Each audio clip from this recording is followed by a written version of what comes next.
तो आज की क्लास में हम लोग क्या देखेंगे, ELCB। ठीक है, ELCB का फुल फॉर्म क्या होता है, अर्थ लीकेज सर्किट ब्रेकर। ठीक है, तो आज की क्लास में हम देखेंगे कि अर्थ लीकेज सर्किट ब्रेकर क्या होते हैं और इसके कितने टाइप्स होते हैं और उन टाइप्स के बारे में देखेंगे। तो देखो, इसमें क्या होता है, आपका जो अर्थ लीकेज सर्किट ब्रेकर होता है ये किस लिए हम यूज करते हैं कि मान लो कोई भी करंट आपका लीक कर रहा है। ठीक है, if any current leaks from the any electrical insulation there must be any insulation failure in the electrical circuit. ठीक है, मान लो कि कोई भी आपका करंट लीक कर रहा है, इसका मतलब क्या हो रहा है, कहीं से करंट लीक कर रहा है, तो क्या मतलब है कि इसका मतलब जो भी उस इलेक्ट्रिकल सर्किट में जो भी इंसुलेशन प्रोवाइड किया गया है वो क्या हो गया, आपका मतलब खराब हो चुका है, फेलियर हो चुका है। राइट, समझ गए। तो क्या होना चाहिए, तो वो क्या होना चाहिए, it must be properly detected and prevented, otherwise क्या होगा, आपका high risk of electric shock होगा। ठीक है, अगर कोई आपका इंसुलेशन टच कर देता है, इंस्टॉलेशन जो भी मतलब इलेक्ट्रिकल सर्किट है, तो क्या होगा, उसे शॉक लगने के चांसेस होंगे। राइट, तो ये हम इलेक्ट्रिक ELCB किस लिए यूज करते हैं, आपके करंट लीकेज को डिटेक्ट करने के लिए। राइट, करंट लीकेज को डिटेक्ट करके आपके सर्किट को हम मतलब ब्रेक कर सके, ताकि जो भी मतलब आप सर्किट को टच करें तो उसे इलेक्ट्रिकल शॉक ना लगे। राइट, ठीक है, समझ गए। तो इसमें क्या लिख देना आप, if any current leakage from the electrical insulation there must be any insulation failure in the electrical circuit, it may be properly detected and prevented, otherwise there may be a high chances of electric shock if anyone touch the installation। Right, समझ गए।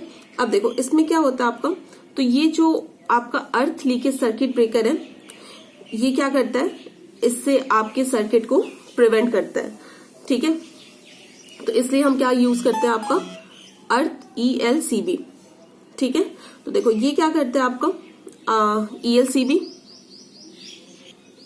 ये आपका क्या करता है, ये आपका करता है डिटेक्ट करता है अर्थ लीकेज करंट को and makes the power supply of. और पावर सप्लाई को क्या करता है, जैसे इसे पता चलता है कि आपके सर्किट में कहीं भी मतलब करंट लीक कर रहा है, ठीक है, तो वो क्या करता है, इसे आपके पावर सप्लाई को ऑफ कर देता है ताकि कोई छुए तो उसे शॉक ना लगे, इलेक्ट्रिक शॉक ना लगे। ठीक है, तो आपका जो ELCB है वो क्या होते हैं, दो तरीके के होते हैं। फर्स्ट आपका क्या है, टू टाइप्स है। फर्स्ट वन आपका क्या है, आपका वोल्टेज ELCB, ठीक है, earth leakage circuit breaker, and second one is current ELCB। ठीक है, voltage ELCB and current ELCB। सबसे पहले हम क्या देखेंगे, voltage leakage earth circuit breaker, voltage earth leakage circuit breaker. ठीक है, इसके बारे में हम देखेंगे। तो क्या होता है, इसका जो वर्किंग प्रिंसिपल होता है वो सिंपल होता है। राइट, इसमें क्या होता है कि आपका एक जो टर्मिनल होता है रिले कॉइल का, वो किससे कनेक्टेड होता है, मेटल बॉडी ऑफ इक्विपमेंट से कनेक्टेड होता है। जिस इक्विपमेंट को आपको प्रोटेक्ट करना है उसके मेटल बॉडी से इसका एक टर्मिनल वो कनेक्टेड होता है। मतलब जो इसका एक टर्मिनल होता है रिले कॉइल का, वो किससे कनेक्टेड होता है, आपका जो मेटल बॉडी होता है इक्विपमेंट का उससे कनेक्टेड होता है, जिसे आपको अर्थ लीकेज से प्रोटेक्ट करना होता है। और जो अदर टर्मिनल होता है वो डायरेक्टेड किससे कनेक्टेड होता है, आपका अर्थ से कनेक्टेड होता है। ठीक है, तो किससे किससे कनेक्टेड होता है, जो इसका एक टर्मिनल होता है रिले कॉइल का, वो किससे कनेक्टेड होता है, आपके मेटल बॉडी से कनेक्टेड होता है जिसे आपको प्रोटेक्ट करना है। और उसका जो दूसरा टर्मिनल होता है वो किससे कनेक्टेड होता है, आपका मान लो ये टर्मिनल आपका रिले से कनेक्टेड है, तो जो दूसरा उसका टर्मिनल होगा वो किससे कनेक्टेड होगा, आपका अर्थ से कनेक्टेड होता है। ठीक है, डायरेक्टली अर्थ से कनेक्ट कर दिया जाता है। देखो यहाँ पे क्या होता है, आपका सर्किट ब्रेकर होता है, ये आपके RYB। ठीक है, 3 फेज है और ये आपका न्यूट्रल है और ये सर्किट ब्रेकर है। सर्किट ब्रेकर से आपका लोड कनेक्टेड है।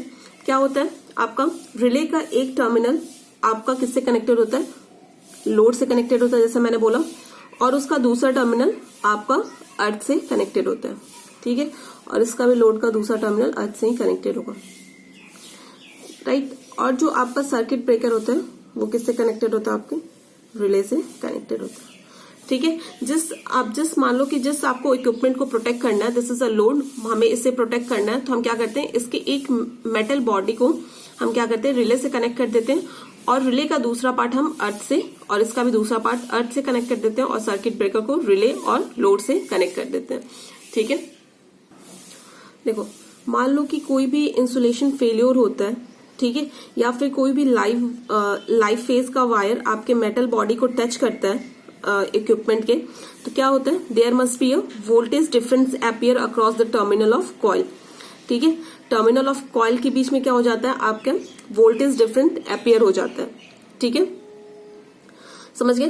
क्योंकि क्या हो रहा है कि आपका एक मतलब आपका कोई इंसुलेशन फेलियर हो गया है, या फिर कोई भी लाइव फेज वायर आपके मेटल बॉडी को टच कर रहा है इक्विपमेंट के, तो क्या वोल्टेज डिफरेंस आएगा, ठीक है। तो क्या हो जाएगा, there must be a voltage difference appear across the terminal of coil connected to the equipment, connected to the ये equipment body and the earth, ठीक है। तो इन दोनों के बीच में क्या हो जाता है आपका, ये पहले देखो सेम लेवल पे थे, यहाँ पे भी अर्थ से कनेक्टेड है, ये भी अर्थ से कनेक्टेड है, दोनों के बीच में वोल्टेज डिफरेंस नहीं था, ठीक है। तो क्या होता है कि आपका जैसे ही वोल्टेज डिफरेंस आएगा तो करंट फ्लो करने लगता है। करंट आपको क्यों फ्लो करता है, वोल्टेज डिफरेंस के कारण, ठीक है। तो जैसे वोल्टेज डिफरेंस होगा तो क्या प्रोड्यूस करेगा, करंट प्रोड्यूस होगा, और आपका करंट रिले कॉइल में फ्लो होने लगेगा, ठीक है। यहां तक समझ में आ गया। अब देखो क्या होता है कि if the voltage different across this terminal, ठीक है, if the voltage different across crosses a pre determined limit, ठीक है, तो क्या होगा, आपका जो करंट होगा through a coil become a sufficient to actuate the relay for the tripping the associated circuit breaker to disconnect the power supply to the equipment. तो जैसे ही अगर वोल्टेज डिफरेंट आपका क्रॉस कर जाता है एक प्री डिफाइंड जो वैल्यू होती है, हमने कोई मान लो कि वोल्टेज लिमिट सेट कर रखी है, ठीक है, अगर उससे क्या हो जाता है, उससे ज्यादा बढ़ जाता है आपका वोल्टेज, तो क्या होगा, इतना सफिशिएंट आपके करंट कॉइल में फ्लो करेगा कि वो क्या कर सके, रिले कॉइल को एक्चुएट कर सके, एक्टिवेट कर सके, ताकि वो क्या करे, जो भी इससे आपका सर्किट ब्रेकर कनेक्टेड है उसे क्या कर सके, आपके पावर सप्लाई से डिस्कनेक्ट कर सके, ठीक है। इसे मतलब आपके सर्किट ब्रेकर को मतलब ये ट्रिपिंग सिग्नल भेजेगा कि ये क्या कर सके, आपके पावर सप्लाई को इक्विपमेंट से डिस्कनेक्ट कर सके, ठीक है। तो ये आपका होता है वोल्टेज इलेक्ट्रिकल लीकेज, सॉरी अर्थ लीकेज सर्किट ब्रेकर, ठीक है। अब देखो ये क्या होता है कि ये जो इस टाइप का जो डिवाइस होता है वो किसके लिए यूज होता है, it can detect and protect only the equipment और installation with which is it is attach, ठीक है। ये जिससे अटैच्ड होता है, जिसके साथ सिर्फ कनेक्टेड होता है, उसे ही सिर्फ ये प्रोटेक्ट कर सकता है। अदर मान लो कि और कहीं इसके दूसरे पार्ट में कहीं और दूसरे इक्विपमेंट मतलब दूसरे सर्किट में अगर वो आता है, आपका अर्थ लीकेज होता है, तो वो उसे प्रोटेक्ट नहीं कर पाएगा, ठीक है, समझ गए। तो ये क्या करता है, it can not detect any leakage of insulation in other part of system, किसी अदर पार्ट ऑफ सिस्टम में ये इसके लीकेज को डिटेक्ट नहीं कर पाता है। जब जिससे कनेक्टेड है उसे ही ये लीकेज को डिटेक्ट कर पाता है। अगर उसमें कोई लीकेज आता है, इंसुलेशन लीकेज आता है, तो ही वो डिटेक्ट कर पाता है, राइट। तो ये आपका था वोल्टेज ELCB, राइट।